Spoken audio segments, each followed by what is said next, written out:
بسم اللہ الرحمن الرحیم۔ السلام علیکم ورحمۃ اللہ وبرکاتہ۔ عزیز طلبہ، امید کرتا ہوں آپ بخیر و عافیت سے ہوں گے انشاءاللہ۔ آج ہمارا سبق نمبر 8 کا حصہ دوم ہے۔ اما بعد کی تشریح ہم نے گزشتہ سبق میں بھی پڑھی۔ وبعد اور اما بعد اس میں کیا اقوال ہیں اور اس کی ترکیبی کیا صورت بنتی ہے۔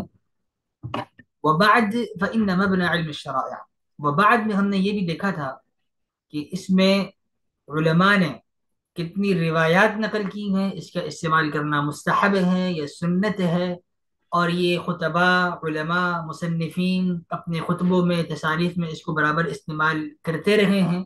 اس میں مزید کچھ ابحاث باقی تھیں جو ہم آج کے سبق میں دیکھیں گے۔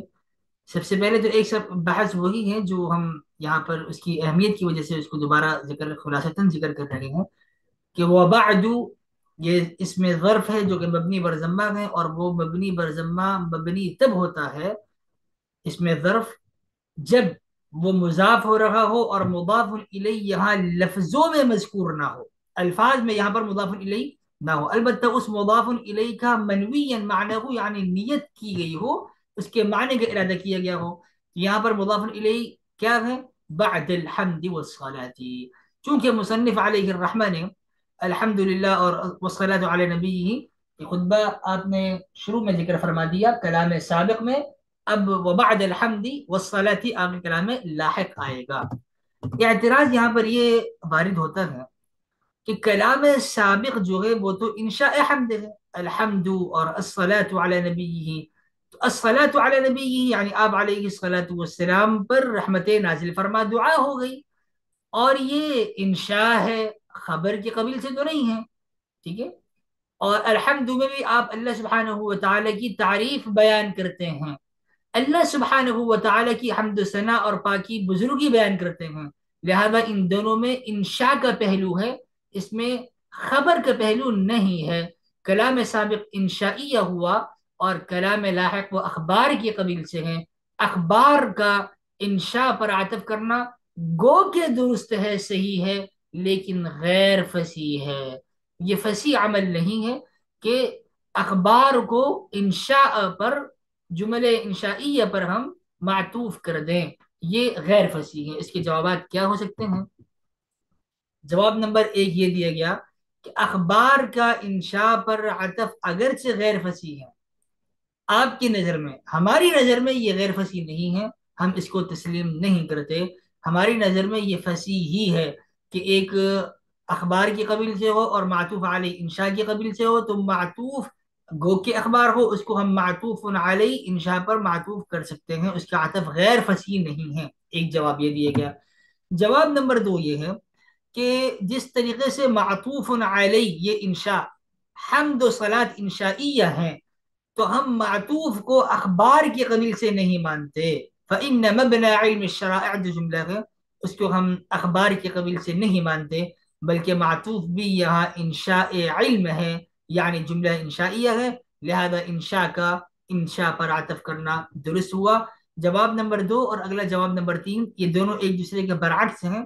یہاں پر ہم نے معطوف کو کلام لاحق کو انشاء بنا دیا، جبکہ جواب نمبر 3 میں ہم کلام سابق کو معطوف علی کو بجائے انشاء کے ہم اس کو جملہ خبریہ اور اخبار کی قبیل سے بنا رہے ہیں۔ ہم نے یہاں پر حمد و صلاۃ میں تعویل کی، اور تعویل یہ کی کہ حمد و صلاۃ ان کی جو خبر ہے یہ خبر ہے، انشاء نہیں ہے۔ یہ دونوں جملے والصلاۃ علی نبیہ یہ خبر ہی ہیں، اور یہ خبر اپنے مطلوب کو مستلزم ہے۔ یہ خبر اپنے مطلوب کو، یعنی اپنے معنی میں جو یہ خبر دے رہی ہے، اس بات کی طلب کی جا رہی ہے، اس کو مستلزم ہے کہ بھئی نبی علیہ الصلوۃ والسلام پر درود شریف نازل کیا جاتا رہے، دعا کی جاتی رہے، درود شریف پڑھا جاتا رہے، اللہ تعالیٰ کی حمد ثنا پاکی بیان کی جاتی رہے، تو یہ مطلوب ہے۔ تو یہ خبر، یہ وہ خبر ہے جو اپنے مطلوب کو مستلزم ہے۔ جواب تو پتہ کیا چلا جواب نمبر 3 میں کہ معطوف علی بھی اخبار کی قبیل سے ہوا اور معطوف بھی اخبار کی قبیل سے ہوا، تو کلام لاحق کو کلام سابق پر عطف کرنا درست ہو گیا۔ اب یہاں پر اس جواب نمبر 3 میں اعتراض یہ ہے کہ یہ جو حمد ہے، حمد میں تو خبر ممکن ہے، ہم خبر دے رہے ہیں، اللہ سبحانہ و تعالیٰ کے لیے تمام تر تعریفیں ہیں، اور اس خبر میں یہ مطلوب کو مستلزم ہے یہ خبر کہ اللہ کی باقی بیان کی جاتی رہیں، لیکن صلات میں یہ معنی کیسے متصور ہو سکتا ہے؟ صلات میں خبر کیسے متصور ہوگی؟ وہ صلاۃ علی نبی ہی، اس جملے میں، یہ ہم اس جملے کو جو کہ دعائیہ بن رہا ہے، اس کو ہم خبر کے قبیل سے تعویل کر کے کیسے بنا سکتے ہیں؟ لہذا یہاں پر آپ کیسے کہہ سکتے ہیں کہ یہاں پر خبر مطلوب کو مستلزم ہے؟ اس کا جواب یہ دیا گیا، جواب نمبر 3 پر وارد ہونے والے اس اعتراض کا جواب یہ دیا جا رہا ہے کہ بھئی یہاں پر صلات، یہ معنی اس کا تعظیم و ثنا کیا ہے؟ صلات کا معنی یہاں پر تعظیم اور ثنا کا ہے، تو صلات کے بعض معانی کا ارادہ کیا گیا جیسے کہ تعظیم اور ثنا، یہاں صلات دعائیہ تو ہے ہی، صلات میں تو دعا ہے، لیکن ایک طرح سے تعبیر کر کے ہم نے صلات کو اخبار کے قبیل میں داخل کر دیا، لہذا معطوف کو معطوف علیہ پر عطف کرنا جائز اور فصیح ہے، اور دونوں معطوف جیسے اخبار کی قبیل سے ہے، معطوف علیہ یعنی الصلاۃ علی نبی یہ بھی اخبار کی قبیل سے ہو گیا۔ اور اوپر جو اعتراض تھا کہ معطوف اور معطوف علیہ میں اخبار کو انشاء پر عطف کرنا غیر فصیح ہے، اس کا جواب نمبر 4 یہ دیا گیا کہ کلام سابق اور کلام لاحق ان دونوں کا ایک دوسرے پر عطف یہ عطف القصۃ علی القصہ کی قبیل سے ہے۔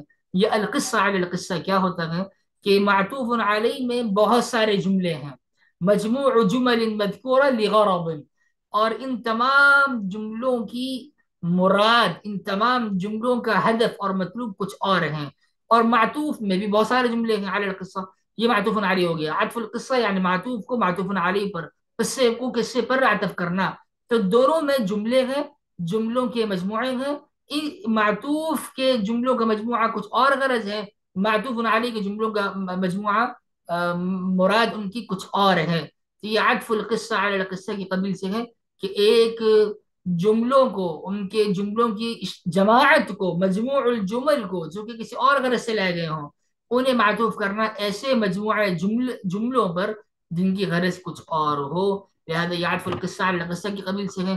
یہاں پر ہمیں کوئی تعویل کرنے کی ضرورت نہیں ہے کہ ہم کلام لاحق کو خبر یا انشاء کہیں یا کلام سابق کو خبر یا انشاء کہیں، تاکہ دونوں میں فصاحت برقرار رہے، لہذا عطف القصہ علی القصہ کی قبیل سے ہے۔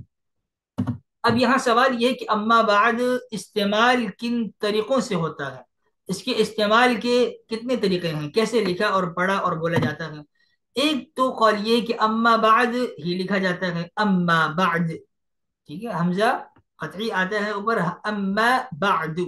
دوسرا یہ ہے کہ اما کے بجائے واو آتا ہے، وبعد، اور تیسرا ہے کہ واو بھی نہیں آتا بلکہ فا آ جاتی ہیں اور فبعد بھی پڑھا جاتا ہے۔ اب وبعد اور فبعد میں اعتراضات ہیں، میں اختصاراً کچھ ایک دو نقل کر دیتا ہوں، ورنہ اعتراضات نحوی لحاظ سے کافی سارے اس پہ بنتے ہیں۔ یہاں اعتراض یہ ہے کہ وبعد میں اما کے بغیر اس واؤ کا وبعد، اس واؤ کا کوئی فائدہ نہیں ہے، جب اس واؤ کا کوئی فائدہ نہیں ہے تو اس وبعد کو کہنا بھی ٹھیک نہیں ہونا چاہیے، یہ وبعد والا جملہ یا وبعد والی ترکیب درست نہیں ہے، کیوں؟ اس لیے کہ اما نہیں ہے، اما کے بغیر واؤ کوئی معنی کوئی فائدہ نہیں دے رہا، لہذا یہ جملہ درست نہ ہوا۔ اس کا جواب یہ دیا گیا کہ اما وہم اور گمان کا معنی دیتا ہے، اس لیے ہم یہاں پر واؤ لے کر آئے۔ جواب نمبر 2 یہ دیا گیا کہ واؤ کے بعد اما مقدر ہے، وَأَمَّا بَعْدُ، لہذا جو چیز مقدر ہوتی ہے اس کو ہم لفظوں میں بھی تسلیم کر لیتے ہیں، لہذا وَأَمَّا بَعْد اگرچہ یہ محذوف ہے یا مقدر ہے، لہذا واؤ کے بعد ہے، لہذا اما کے حذف سے جو اعتراض وارد ہو رہا تھا کہ واؤ اما کا معنی نہیں دیتا، یہاں پر اما کا لفظ جو ہے وہ مقدر ہو گیا، محذوف ہو گیا، مقدر ہو گیا، لہذا واؤ اما کا معنی دے رہا ہے اور وہ ترکیب وبعد والی ٹھیک ہو گئی۔ تیسرا ایک جواب یہ دیا گیا کہ اما کو حذف کر دیا اور حذف کرنے کے بعد اما کی جگہ پر واؤ کو عوضاً لایا گیا، واؤ کو اس عوض میں لایا گیا، اما بعد سے اما حذف ہوا اور اس کی جگہ پر واؤ آ گیا، اس کے عوض میں وبعد۔ فبعد پر بھی اعتراضات وارد ہوتے ہیں، وبعد پر بھی ہوتے ہیں، چند اعتراضات ہم نے نقل کر دیے اور ان کے جوابات بھی مختصراً ہم نے بیان کر دیے. آج کے سبق کو ہم یہیں روکتے ہیں, اتنا کافی ہے. سبحان اللہ وبحمدہ, سبحانک اللہم وبحمدک, نشہد ان لا الہ الا انت, نستغفرک ونتوب الیک. سبحان ربک رب العزة عما یصفون وسلام علی المرسلین والحمد للہ رب العالمین. السلام علیکم ورحمۃ اللہ وبرکاتہ.